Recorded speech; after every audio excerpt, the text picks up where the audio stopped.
오늘 말씀은 우리에게 참 위로가 되는 말씀입니다. 저희 둘째가 이제 시험을 보거나 그러면 안 틀려도 될 수 있는 문제를 틀리거나 좀 점수가 안 나와서 야, 조금만 더 하면 더 좋은 점수 받을 텐데 그 얘기하면 누구도 틀렸다는 거예요. 아, 걔 1등 안 해도 틀렸다고. 나는 잘 본 거라고. 그럼 스스로를 위로를 하거든요. 근데 우리가 이렇게 위로를 받는 게 좋은 것에 위로를 받아야 되는데 조금 누군가 잘못하는 거 그거 보면서 겉봐 이 정도면 됐어 생각하면서 위로받을 때가 있는데, 오늘 본문 말씀해 보면 세례 요한이 예수님을 의심합니다. 오실 그이가 당신입니까? 아니면 우리가 다른 이를 기다리오리까? 그 얘기 뭐냐면 정말 예수님 당신이 메시아입니까? 아니면 다른 분이 메시아입니까? 라고 질문을 던지거든요. 의심을 하거든요. 참 이걸 보면서 세례 요한이 예수님에 대해서 이렇게 의심하는 걸 보면 참 우리가 때로는 이렇게 살아가면서 이렇게 좀 믿음이 흔들릴 때가 있고 예수님에 대해서 의심이 들 때가 있는데 참 위로가 되는 것 같아요. 야, 세례 요한도 언젠가 예수님 의심했는데 뭐 우리들 뭐 어떨 수 있겠나 뭐 그런 생각이 들기도 하죠. 위대한 믿음의 사람도 때로는 넘어질 때가 있구나. 그러면 우리도 넘어질 때 너무나 낙심할 필요 없겠다. 참 이게 위로가 되는 것 같아요. 그죠? 그래서 성경은 꼭 좋은 것만 기록해 놓은 것이 아니라 실패한 것들, 때로는 죄 지은 것도 그냥 그대로 적어 놓습니다. 그래서 다윗이 우리아 아내를 범죄한 사건을 성경은 기록해 놨잖아요. 천국에서 다윗이 보면서 하나님 그거 하나 좀 지워놓지 왜 그거 성경에다 기록해 놨고 두고두고 그 한 번 지은 죄를 그 온 사람들이 다 그 기억하게 하십니까? 우리는 더 큰 죄 지어도 하나님께서 안 기억해 놓으시잖아요. 그런 생각을 할지도 모르겠어요. 근데 분명한 건 뭐냐면 인간은 다 약하다라는 거죠. 다윗도 약하고 세례 요한도 약하고 그런 면에서 우리도 약함이 있는데 하나님이 그거 받아주시니 얼마나 감사한지 모르겠습니다. 사실 이 세례 요한은 얼마나 위대한 사람입니까? 사실 예수님에 대해서 증거하잖아요. 예수님을 처음 봤을 때 세상 죄를 지고 가는 하나님의 어린 양이다. 아무도 예수님을 알아보지 못했거든요. 그런데 세례 요한은 그 예수님을 알아보고 봐라, 세상 죄를 지고 가는 하나님의 어린 양이다. 그리고 그 예수님에게 세례를 베푸시고 나는 그리스도가 아니다. 내 뒤에 오시는 분이 그리스도인데 나는 그의 신들매도 풀기 감당할 수 없다. 그러면서 나는 물로 세례를 주지만 그분은 성령으로 세례를 베푸신다. 그리고 예수님에 대해서 그렇게 담대하게 전했던 사람이 세례 요한이거든요. 근데 그 요한도 어느 한순간에 넘어지면서 정말 당신이 메시아입니까? 우리가 다른 사람을 기다려야 합니까?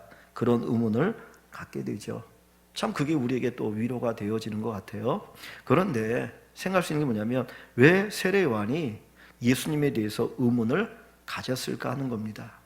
그렇게 당당하게 확신을 가지고 예수가 메시아라고 외쳤던 세례 요한인데 그 요한이 예수님을 의심했던 이유가 뭐냐? 오늘 본문에 보니까 정확하게 나와 있지는 않지만 감옥이라는 환경 때문에 그가 예수님을 의심합니다. 세례 요한은 감옥에 갇혀 있었거든요. 오늘 본문 말씀을 보시면 7장 18절에 요한의 제자들이 모든 일을 그에게 알리니 무슨 일을 알려요? 7장 앞부분에 보면 두 가지 사건이 있죠. 하나는 무슨 사건입니까? 백부장의 종을 예수님이 고치신 사건이 있고요. 또 하나는 나인성 과부의 아이를 살린 사건이 있습니다. 이 두 가지 기적을 일으키신 그 예수님의 이야기, 그리고 그 앞부분에 있는 여러 가지 이야기들을 세례 요한에게 제자들이 이야기했어요.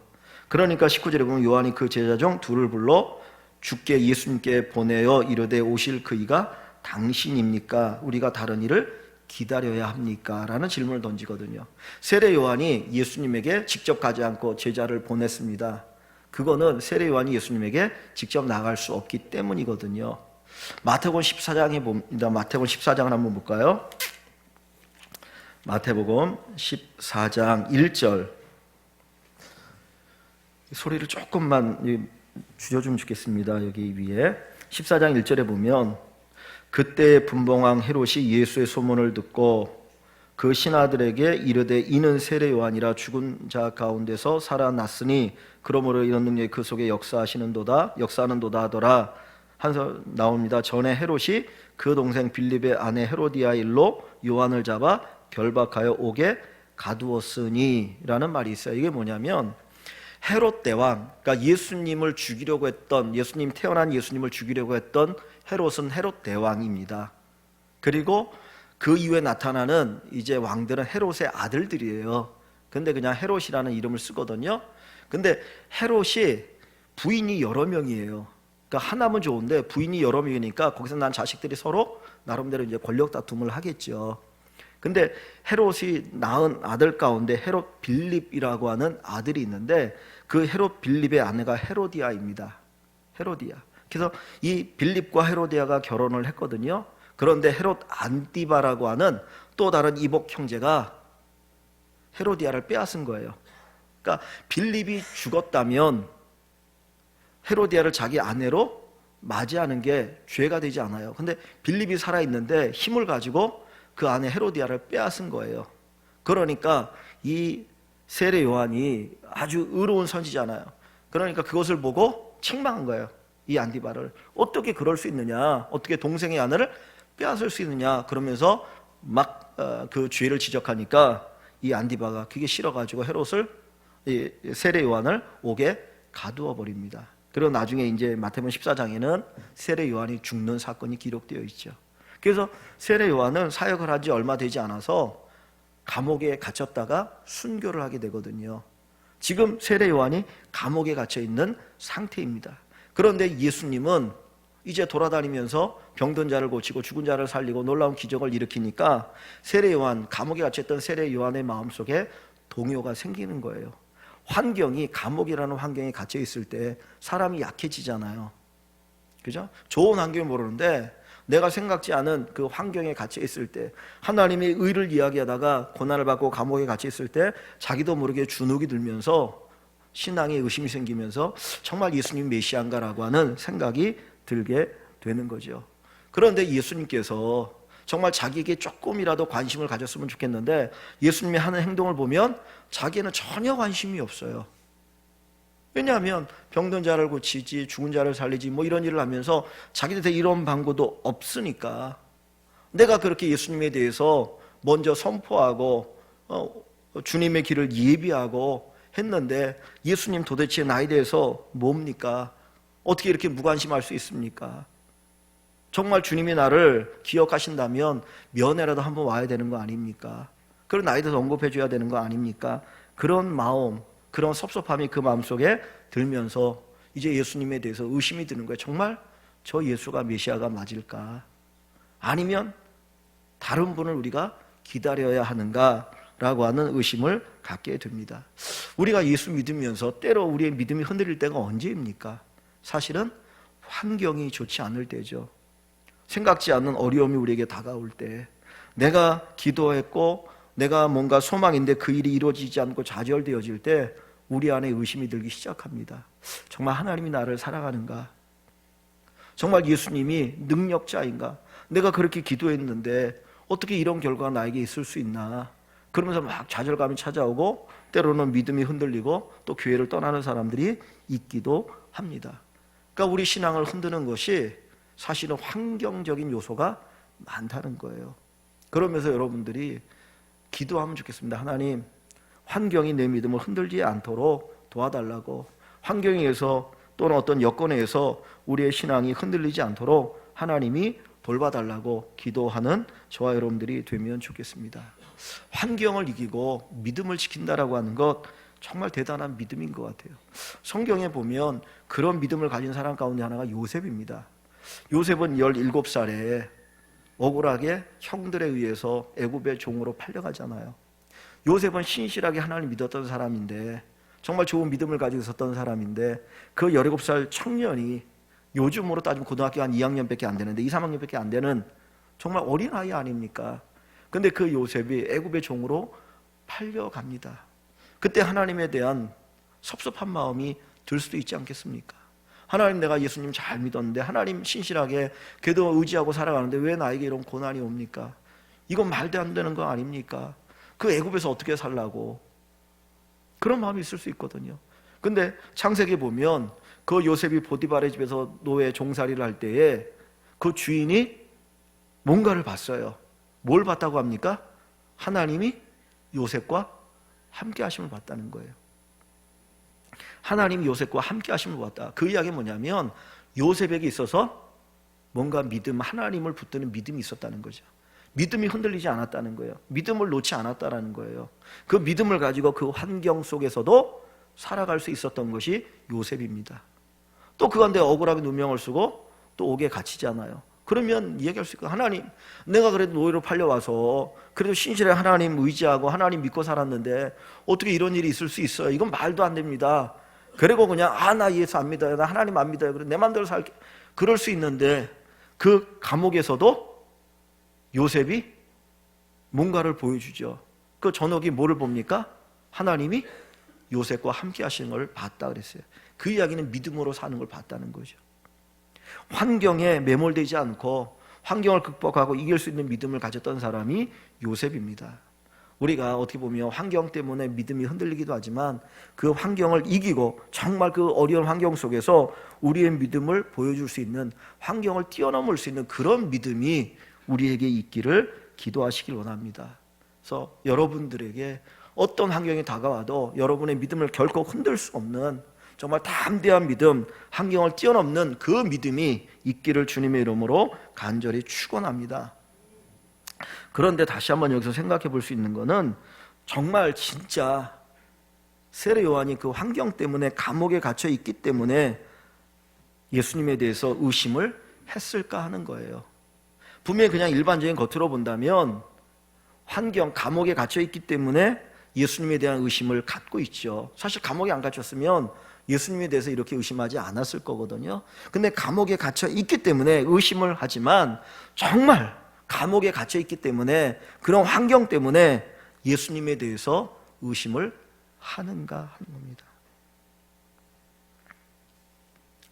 여기 20절 한번 봅니다. 20절 보면 그들이 예수께 나와 이르되, 제자들이죠, 세례 요한의 제자들이 세례 요한이 우리를 보내어 당신께 여쭈어보라고 하시기를 오실 그이가 당신이 오니까 우리가 다른 일을 기다리오리까 하니, 마침 그때 예수께서 질병과 고통과 및 악기 들린 자를 많이 고치시며 또 많은 맹인을 보게 하신지라. 이제 여러 가지 주님이 기적을 일으키셨어요. 그리고 나서 22절에 예수께서 대답하여 이르시되 너희가 가서 보고 들은 것을 요한에게 알려라 그랬어요. 맹인이 보며 못 걷는 사람이 걸으며 나병 환자가 깨끗함을 받으며 귀 먹은 사람이 들으며 죽은 자가 살아나며 가난한 자에게 복음이 전파된다 하라고 이야기합니다.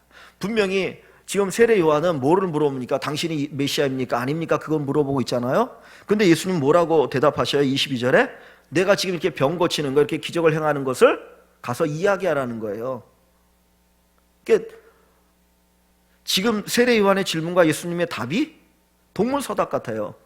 예수님에게 당신이 메시아입니까? 아니까 물어보면 내가 메시아다 아니다 딱 그렇게 대답해 주면 되는데, 예수님은 그렇게 말하지 않고 맹인이 보며 못 걷는 사람이 걸으며 나병 환자 깨끗함을 받으며 귀 먹은 사람이 들으며 죽은 자가 살아나며 가난한 자의 복음이 전파된다 하라 그랬어요. 왜 그럴까요? 왜 그렇겠습니까? 이건 간접적으로 예수님이 메시아라고 하는 것을 이야기하는 거예요. 즉 그 이야기는 뭐냐면 메시아가 하는 일이 뭐냐, 그거를 얘기하는 겁니다. 내가 이런 일을 행하는 것은 결국 내가 메시아라고 하는 것을 가르쳐 주는 거다. 세례 요한은 메시아가 오면 세상을 심판하리라 생각했습니다. 그래서 우리가 누가복음 한번 볼까요? 누가복음 앞부분 한번 가봅니다. 누가복음 앞부분에 보면 세례 요한의 메시지가 나오죠. 3장 7절입니다. 누가복음 3장 7절. 요한이 세례를 받으러 나오는 무리에게 이르되, 세례를 받으러 사람들이 많이 요단강가로 나옵니다. 그때 그들을 향하여서 뭐라고 말합니까? 독사의 자식들이에요. 독사의 자식들이. 독사는 누구예요?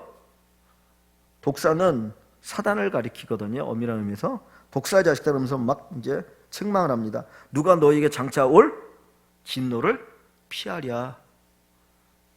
너희에게 임할 진노를 피할 수 있겠느냐. 8절에 그러므로 회개에 합당한 열매를 맺고 속으로 아브라함이 우리 조상이라 말하지 말라. 내가 너희에게 이르노니 하나님이 능히 이 돌들로도 아브라함의 자손이 되게 하시리라. 이미 도끼가 나무 뿌리에 놓였으니 좋은 열매 맺지 아니하는 나무마다 찍혀 불에 던지지리라. 지금 세례 요한이 선포하는 건 뭘 선포하는 거예요? 심판의 메시지를 선포하고 있죠. 그죠? 심판의 메시지를 선포하고 있잖아요.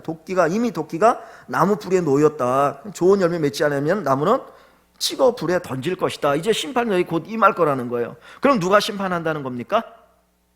메시아가 오면 심판할 거라는 거예요. 이제 메시아 오면 너희 심판할 거니까 너희 회개해라. 그렇지 않으면 너희 심판받아 다 죽는다. 지금 그 이야기 하는 거예요. 그러니까 그 세례 요한의 이 메시지를 듣고 사람들이 막 겁이 나는 겁니다. 그러니까 10절에 보면 무리가 물어 이르되 그러면 우리가 무엇을 하리까? 대답하여 이르되 옷 두 벌 있는 자는 옷 없는 자에게 나눠줄 것이요 먹을 것이 있는 자도 그렇게 없는 자에게 나눠주라는 거죠. 12절에 세리들도 세례를 받고자 하여 와서 이르되 선생님 우리는 무엇을 해야 합니까? 부과된 것 외에는 거두지 말라. 군인들도 물어 이르되 우리는 무엇을 하리까 하며 이르되 사람에게서 강탈하지 말며 거짓으로 고발하지도 말고 받은 금료로 족한 줄 알라. 이 군인들이 막 제대로 이 국가로부터 보급을 받지 못한 거예요. 이 곡식을 받았는데 곡식 안에다 모래 같은 거 막 집어넣고 주니까 억울하니까 막 다른 사람 걸 빼앗아 가지고 먹고 살거든요. 그런 이들에게 이야기하기를 강탈하지 말고 거짓으로 고발하지 말고 받은 거 지금 적지만 그거로 족한 줄 알면서 살아라. 그 얘기를 하는 거거든요. 그러니까 지금 세례 요한의 메시지는 뭡니까? 심판에 대한 메시지예요. 세례 요한은 메시아가 오면 뭘 할 거라고 생각한 거죠? 심판할 거라고 생각한 거예요. 그래서 세례 요한은 내가 억울하게 지금 감옥에 갇혀 있지만은 예수님이 조금 있으면 이 세상을 심판하고 나를 끄집어내 줄 것이고 천국이 임할 것이다. 그 기대를 가지고 그 감옥에서 이를 갈면서 어떻게든지 참고 있는데 들려오는 소식은 그게 아니라는 거예요. 그냥 세리들과 먹고 마시고 죄인들을 불러 모아놓고 그들에게 말씀을 전하시고 병든 자를 고쳐주시고 하니까 자기가 가지고 있었던 메시아관하고 너무 다른 거예요.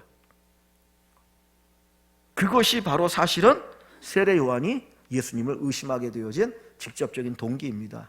그러니까 감옥에 갇혀 있기 때문에 세례 요한이 의심을 한 게 아니고 자기가 가지고선 잘못되어진 그 메시아관, 그리스도관, 하나님에 대한 관이 결국 그로 하여금 의심하도록 만들었던 거라는 거예요. 오늘 저와 여러분들이 하나님을 믿는데, 예수를 믿는데 우리가 얼마나 바로 믿고 있느냐는 거예요. 우리가 잘못 믿으면 우리들도 막 흔들릴 수 있어요. 환경이 바뀌고 어려움을 당하면 그 가운데서 낙심하고 절망하고 막 흔들리면서 내가 예수 믿어야 되나? 그럴 수 있다는 거예요. 그러니까 요즘은 그런 게 없지만 옛날에는 아주 기복주의적인 신앙이잖아요. 예수 믿으면 복 받고 그리고 잘 된다, 번영한다. 그래가지고 예수를 믿었는데 예수 믿어서 잘 안 되거든. 어려움을 당하거든. 그러고 나면 사람들이 막 예수 믿는데도 내가 어려움 당한다고 그러고 교회를 떠나는 사람들이 많거든요. 그게 70년, 80년대 한국 교회가 부흥했던 이유 가운데 하나가 그거다. 예수 믿으면 다 잘 된다. 그래갖고 믿었던 사람들이 많아요.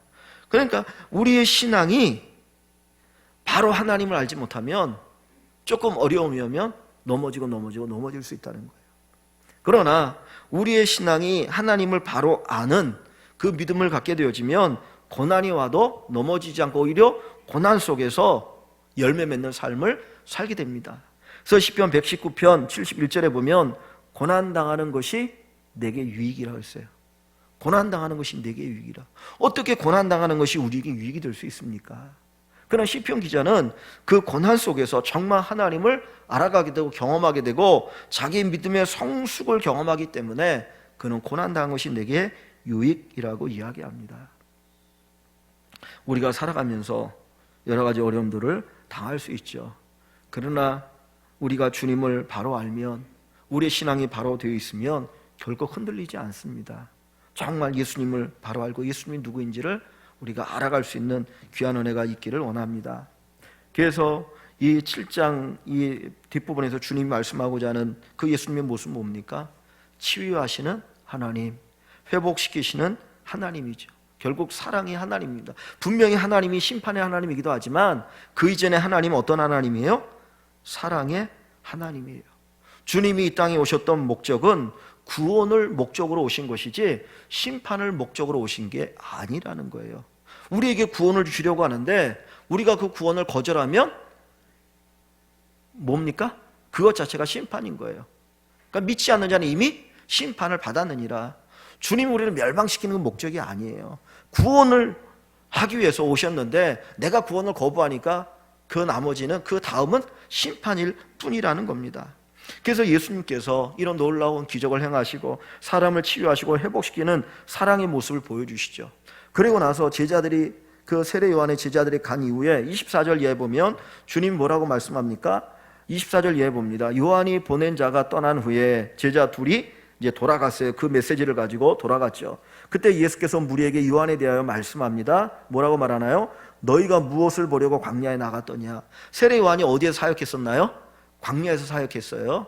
그 요단강 광야에서 사역을 했어요. 왜냐하면 광야에 메시아가 온다라고 유대인들은 믿었기 때문에 그 광야에서 사역을 했습니다. 그래서 이사야서에도 보면 주의 길을 평탄케 하라, 광야에 외치는 자의 소리를 얘기하잖아요. 그래서 세례 요한이 거기서 사역을 할 때 수많은 사람이 세례받기 위해서 나갔고 세례 요한을 보기 위해서 나갔는데 뭐라고 말합니까? 너희가 무엇을 보려 광야에 나갔더냐? 바람에 흔들리는 갈대냐? 바람에 흔들리는 갈대는 이렇게 속된 말로 약삽한 사람이죠. 이렇게 항상 기회를 보다가 뭔가를 얻으려 하는 그런 사람이냐? 세례 요한은 그게 아니잖아요. 지조가 있잖아요. 믿음 있는 사람이잖아요. 결코 흔들리지 않는 사람. 목에 칼이 들어와도 하나님에 대해서 똑바로 얘기할 수 있는 사람이죠. 25절에 그러면 너희가 무엇을 보려고 나갔더냐? 부드러운 옷 입은 사람이냐? 보라, 화려한 옷을 입고 사치하게 지내는 자는 어디에 있다고요? 왕궁에 있다.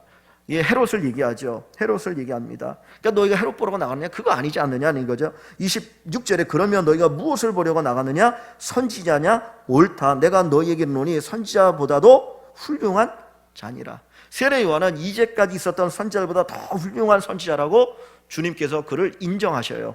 그리고 28절에 내가 너희에게 말하노니 여자가 낳은 자 중에 요한보다 큰 자가 없다 그랬어요. 그 뭘 얘기합니까? 지금 이 앞부분에 주님이 쭉 얘기하고자 하는 것이 뭡니까? 세례 요한이 들으면 예수님이 자기에 대해서 뭘 한다는 거예요? 칭찬한다는 거죠. 자기를 인정한다는 거잖아요. 그러니까 예수님은 사실은 제자들에게 이 이야기를 하신 것은 제자들만 들으라고 한 것이 아니라 사실은 간접적으로 누가 들으라? 세례 요한이 들으라고 하는 거예요. 그러니까 이미 감옥에서 많이 다운되어 있는, 정말 예수님에 대해서 의심하고 그러면서 두려움에 떨고 있고 막 이런 근심하는 세례 요한을 격려하기 위해서 이 말씀을 하심을 통해서 야 요한아, 내가 너를 인정한다. 넌 하나님 앞에 정말 큰 자야. 네 사역을 하나님은 기억하신다라고 하면서 그에게 용기를 북돋아 주시고 계시는 거죠. 다시 말하면 그를 회복시키시고 치유하시는 일을 주님이 하고 계시는 겁니다. 그러니까 주님은 심판자이지만, 다시 오실 때는 심판자로 오시지만 이 땅에 오실 때는 구원을 위해서 오셨어요. 우리를 회복시키기 위해 오셨고 우리에게 사랑을 베푸시기 위해서 오신 하나님이십니다. 우리가 성경을 읽을 때 성경 속에서 어떤 하나님 우리가 만나고 있는가? 단순히 나의 주관적인 하나님을 만나서는 안 됩니다. 먼저는 성경이 말씀하시는 그 하나님을 만나야 됩니다. 성경에서 뭐라고 말씀하시는지, 성경에서 자기 자신을 표현하신 그 하나님을 우리가 만날 때 그 신앙이 바른 신앙이 되어지지, 내 주관적으로 하나님을 이렇게 막 어그러뜨려는 그 형상을 가지고 이게 성경의 하나님이야 그래 버리면 그 믿음은 잘못된 믿음이 될 수가 있다라는 거예요. 그래서 성경에 기초한 그 하나님을 믿는 믿음이 우리에게 무엇보다도 소중합니다. 우리의 신앙의 균형적인 신앙이 되기 위해서 하나님을 바로 알기를 원합니다. 단순히 지식적으로 아는 하나님이 아니라 우리의 삶 속에서 성경의 하나님이 내 삶에 체험되어진, 내 삶 속에서 경험되어진 그 하나님을 우리가 알아갈 수 있기를 원합니다. 그래서 진리를 얘기할 때도 객관적인 진리와 주관적인 진리를 얘기하거든요. 분명히 성경은 객관적인 진리입니다. 근데 그 객관적인 진리가 나에게 주관적으로 내게 체험되어질 때 거기에 힘이 있는 거예요. 하나님의 말씀이 그렇구나, 하나님이 이런 분이구나, 그리고 그 하나님을 의지하면서 나갈 수 있기 때문이죠. 우리의 믿음의 문제는 뭡니까? 환경의 문제가 아닙니다. 내가 조금 좋은 환경이 있느냐 나쁜 환경이 있느냐, 사실은 그 별 문제 아닙니다. 인생은 해석입니다. 인생은 해석입니다. 우리가 수많은 사건들을 만나는데 그걸 어떻게 해석하느냐에 따라서 행복할 수도 있고 불행할 수도 있고, 그죠? 아까 광명이가 그런 얘기를 했잖아요. 할머니, 오늘 저도 깜짝 놀랐는데 갑자기 근데 할머니가 그 모습을 보면서 옛날 같으면서 왁 했다는 거죠. 막 화도 나고 짜증 나고 그랬는데 치근해 보였다. 똑같은 사건인데 그걸 어떤 눈으로 바라보냐에 따라서 다른 거예요. 우리 인생에는 수많은 사건들이 있는데 내가 그거를 어떻게 해석하느냐에 따라서 내가 행복할 수도 있고 불행할 수도 있어요.